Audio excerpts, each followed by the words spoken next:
श्री स्वामी समर्थ. नमस्कार मंडळी, स्वागत आहे तुमचं आपल्या या मराठी यूट्यूब चॅनलमध्ये. स्वामींच्या कृपेने आपला दिवस आनंदात जाओ हीच मी स्वामींच्या चरणी प्रार्थना करते आणि आजच्या या नवीन व्हिडिओला सुरुवात करूया. तर उद्या 11 जून वार गुरुवार या दिवशी आलेली आहे अधिक मासातील कमला एकादशी.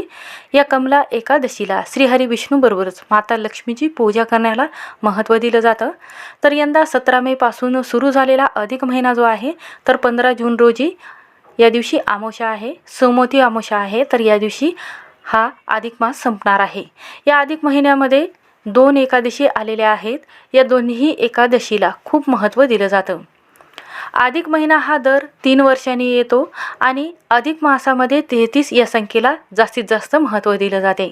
अधिक महिन्यात येणारी जी कमला एकादशी आहे ही सुद्धा 3 वर्षांनीच आलेली आहे, म्हणून या एकादशीला अनन्यसाधारण असं महत्त्व दिलं गेलेलं आहे. तर आपल्या वास्तुशास्त्रामध्ये मराठी वर्षामध्ये अधिक मास यायला ही खूप महत्त्व दिलं जातं, कारण अधिक मास येणे ही पूर्णपणे खगोलीय पद्धत असली तरीही धार्मिक दृष्टिकोनातून या सणाला अनन्यसाधारण असं महत्त्व दिलं गेलेलं आहे. कारण हा संपूर्ण महिना जो आहे हा भगवान श्री हरिविष्णूला समर्पित केला जातो. या महिन्यातील प्रत्येक दिवस प्रत्येक तिथी खूप महत्त्वाची आहे. अधिक मासाला पुरुषोत्तम मास असं म्हटल्यामुळे या काळात विष्णूची पूजा करण्याला खूप महत्त्व दिलं जातं. अधिक मासातील वैध पक्षातील कमला एकादशीच्या दिवशी भगवान श्री हरिविष्णूचे पूजन केल्याने सर्व दुःख, दारिद्र्य, गरिबी नाहीशी होते आणि अनंतपटीने फळ आपल्याला प्राप्त होते. या अधिक महिन्यातील एकादशीचं व्रत केल्याने 26 एकादशीचं व्रत केल्याचं पुण्यफळ आपल्याला लाभत असते आणि घरामध्ये सुखसमृद्धी प्राप्त होते. तुम्ही कोणत्याही महिन्यातील येणाऱ्या एकादशीच्या दिवशी जर हे व्रत करत असाल तर याचं फलश्रुती जे आहे तर ती अधिक पटीने प्राप्त होते. अधिक महिन्यातील एकादशीचे हे व्रत जे आहे तर हे तुम्हाला धनवान बनवणार आहे. अधिक महिन्यातील एकादशी जी आहे तर या दिवशी एक असा योग जुळून आलेला आहे. या योगाला दुग्ध शर्करा योग जो आहे तर तो जुळून आलेला आहे. म्हणूनच असं म्हटलं जाते की हा महिना इतका शुभ आहे की या महिन्यात केलेले जे कार्य आहे किंवा कोणतेही काम असेल यामध्ये आपल्याला फलश्रुती नक्की मिळत असते. अधिक महिना दोन्ही जे दिवस आहे जसं की एकादशी आहे आणि अधिक मास आहे, हा दोन्हीही तारखा ज्या आहे तिथी ज्या आहे तर ह्या श्रीहरी विष्णूला समर्पित केल्या जातात. प्रत्येक मराठी महिन्याच्या शुद्ध पक्षामध्ये आणि वद्ध पक्षामध्ये येणाऱ्या तिथीला एकादशी असं म्हटलं जातं.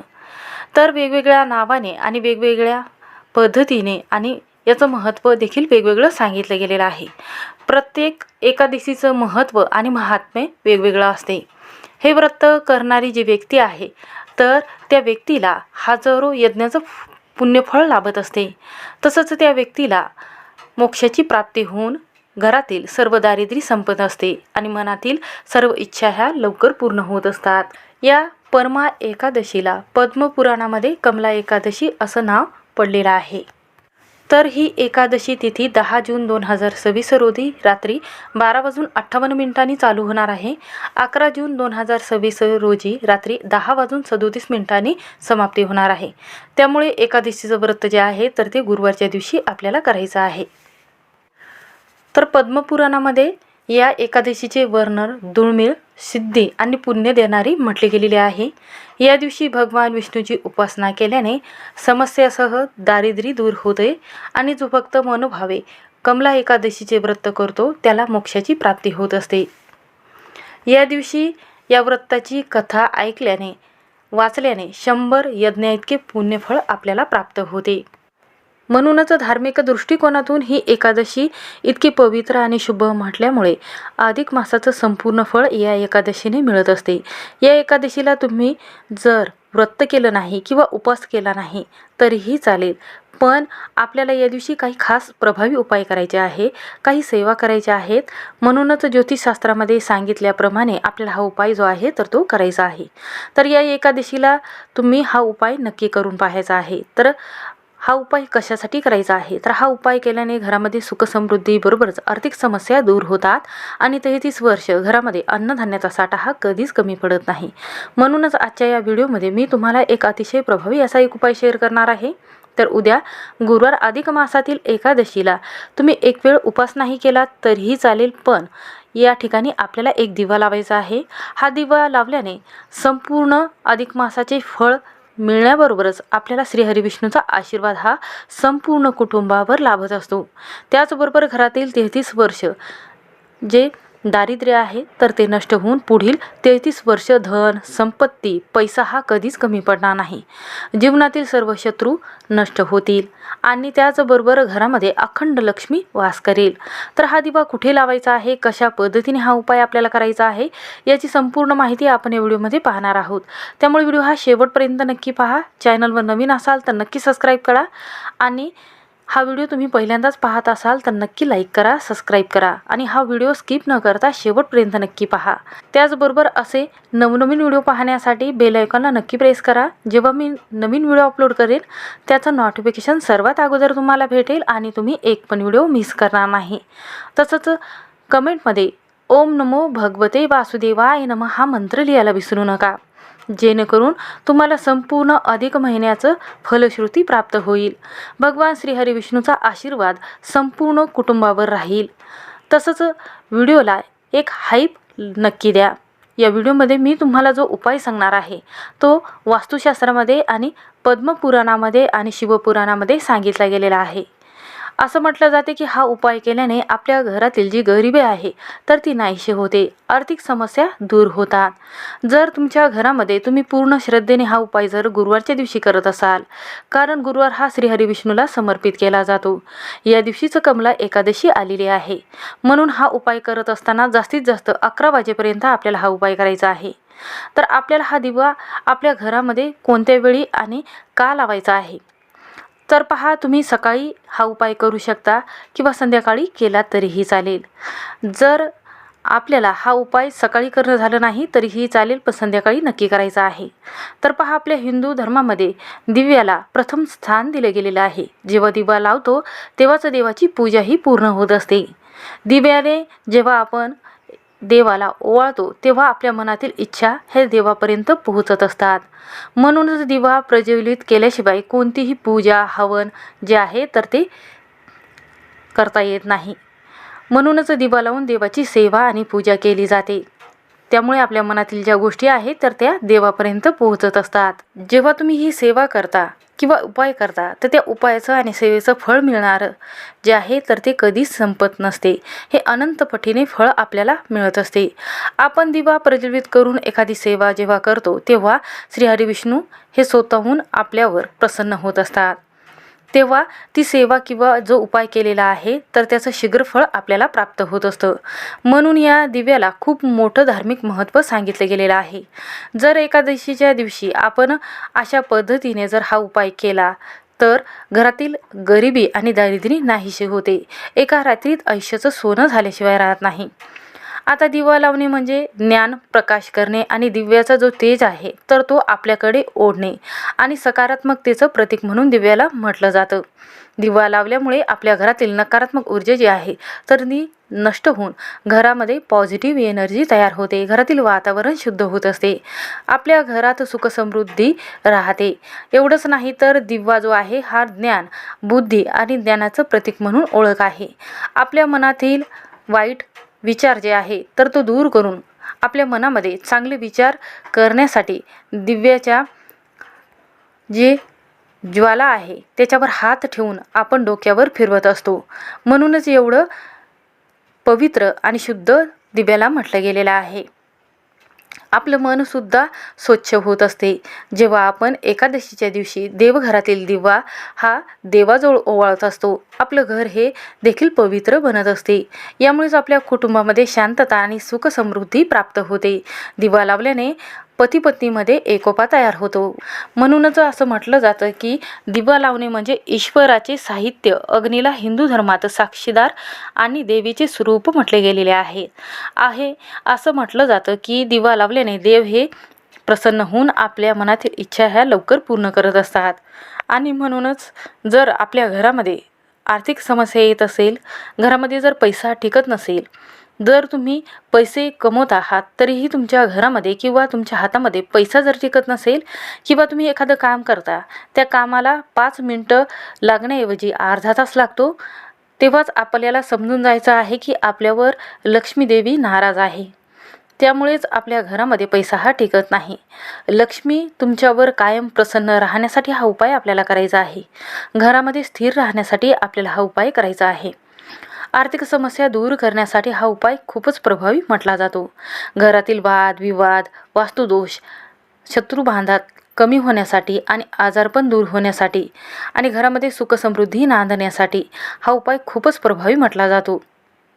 तसंच घरातील व्यक्ती जे आहे तर त्यांना सतत कामात यश मिळत नसेल, त्यांचा व्यवसाय चांगला चालत नसेल किंवा एखादं दुकान असेल तर ते चांगलं चालत नसेल, घरामध्ये सतत नकारात्मक ऊर्जा, इडापिडा, दारिद्र्य ही दूर होण्यासाठी तुम्ही जर प्रयत्न करत असाल तर हा उपाय केल्याने हा जो नियम आहे हा नित्यनेमाने जर तुम्ही पाळलात तर नक्कीच प्रत्येक कामात तुम्हाला यश मिळते.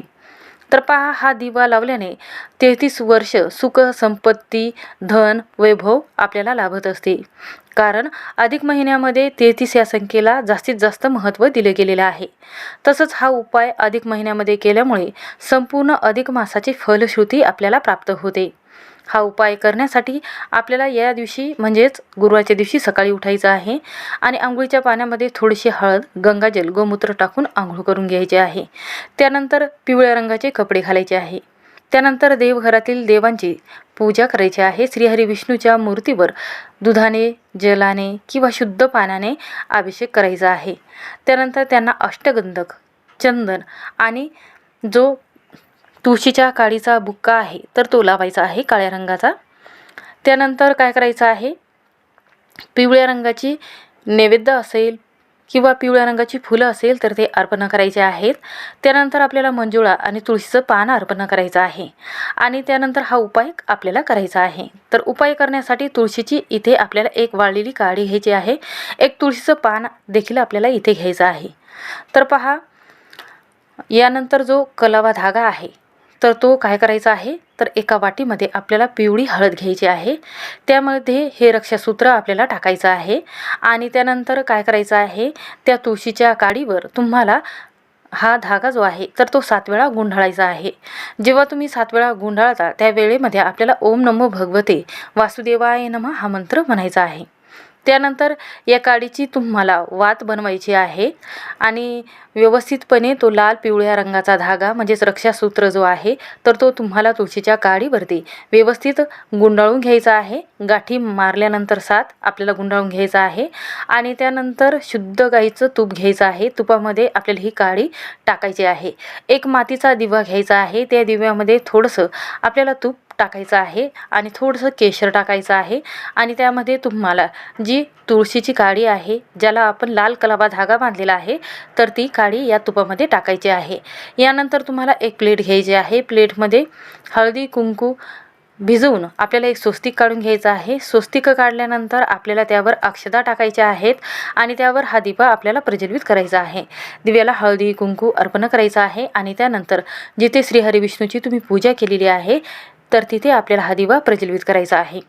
दिव्याला हळदी कुंकू अक्षता फुलं अर्पण करून, पिवळ्या रंगाची फुलं अर्पण करून आपल्याला विष्णू सहस्त्रनामाचं पठण 1 वेळा करायचं आहे आणि त्यानंतर हा मंत्र आवर्जून म्हणायचा आहे. त्यानंतर काळा बुक्का जो आहे तर तो आपल्या कपाळाला आणि श्रीहरी विष्णूला लावायचा आहे आणि त्यानंतर हा मंत्र आपल्याला म्हणायचा आहे. ओम नारायणाय विघ्नहे वासुदेवाय धीमहि तन्नो विष्णू प्रचोदयात. याचा अर्थ असा आहे की आपण सर्वव्यापी आणि नारायण आणि वासुदेवाचे ध्यान करतो. भगवान विष्णू आम्हाला उच्च बुद्धी प्रदान करणारे आहेत आणि आमचे मन आणि योग्य मार्गावर आम्हाला नेणारे आहेत.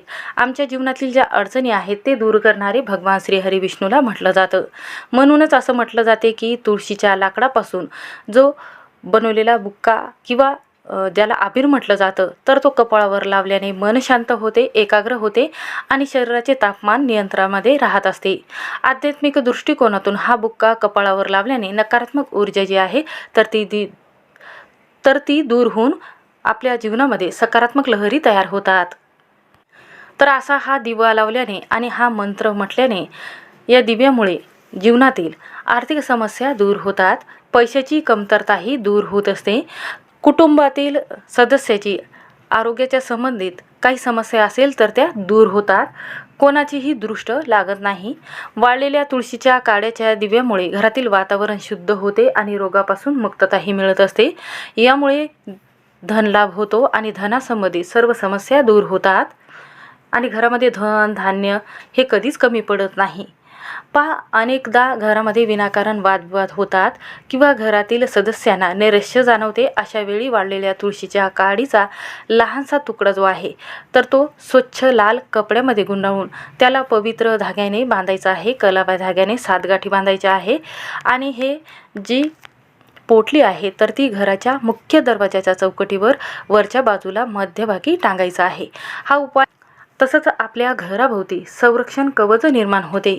जर तुम्ही कठोर परिश्रम करत असाल, जर तुमच्या घरामध्ये पैशाची समस्या असेल किंवा घरात पैसा टिकत नसेल तर वाळलेल्या तुळशीच्या झाडाचं मूळ जे आहे किंवा फांदी आहे तर एका छोटा तुकडा घ्यायचा आहे.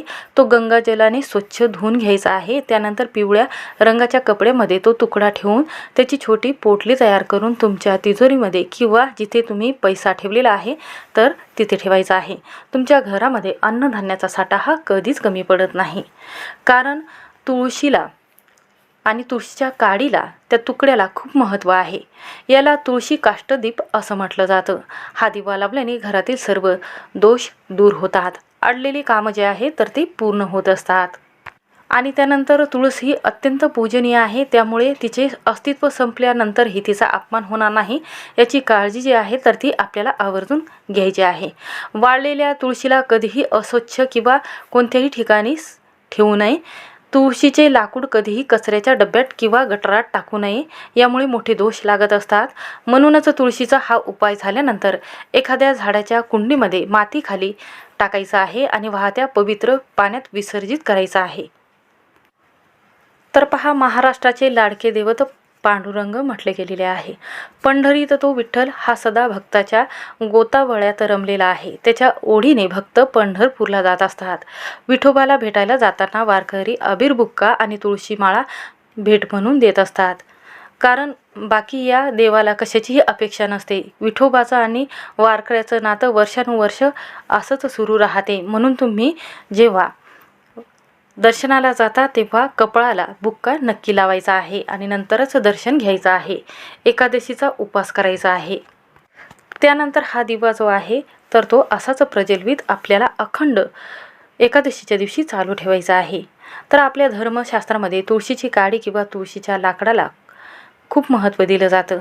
कारण तुळशीला साक्षात लक्ष्मी देवीचं स्वरूप म्हटलं गेलेलं आहे. यामुळे घरातील वास्तुदोष तर दूर होतो, पण पूर्वजांचा आशीर्वादसुद्धा आपल्याला प्राप्त होतो. सर्व प्रकारची नकळत कळत झालेली पाप जे आहेत तर ते नष्ट होतात आणि भगवान श्री हरी विष्णूचा आशीर्वाद हा प्राप्त होतो. या धुरामुळे घरातील वातावरण शुद्ध होते, पवित्र होते आणि वास्तुदोष, ग्रहदोष किंवा राहुकेतूचा त्रास कमी होतो आणि घरातील आजूबाजूची परिस्थिती आहे तर ती चांगली होऊन शेजारी पाजारी असेल तर ते आपल्याबरोबर चांगली वागायला लागतात. आपल्या मनामध्ये शुद्ध भाव जेव्हा असतो तेव्हा आपोआपच कोणत्याही कामामध्ये अडचणी येत नाही. बाहेरचे व्यक्तीसुद्धा आपल्याबरोबर चांगले वागत असतात. म्हणून हा उपाय आणि ही सेवा नक्की करा. सर्व कामामध्ये तुम्हाला यश मिळेल. श्री स्वामी समर्थ. व्हिडिओ आवडला असेल तर स्किप न करता शेवटपर्यंत नक्की पहा.